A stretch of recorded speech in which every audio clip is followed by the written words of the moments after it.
شما چرا این شکلین؟ چند جورین؟ برای چی گریه میکنی؟ مگه تو انگشت نزدی؟ مگه انگشت نزدی؟ ببینم انگشتتو بگی بالا. همه تون انگشت زدی، همه تون. بعدا نشنوم بریم بگی که ما نمیخواستیم مخالف بودیم مجبورمون کردن. دارم اتمام حجت میکنم با تک تکتون.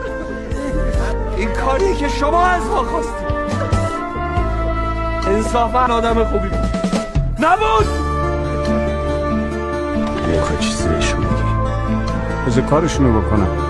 حتما یه چیزی میدونن که راضی شدن به این کار. فقط دردم اینه که من یه عمر پشت همه اینا بودم، ولی این مردم پشت من وای نستادن.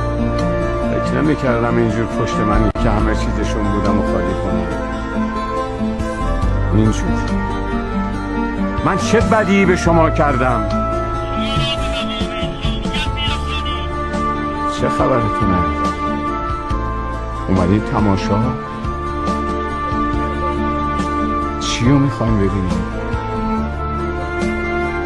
اگه شما زندگیتون عوض میشه من راضیم به این مرگ.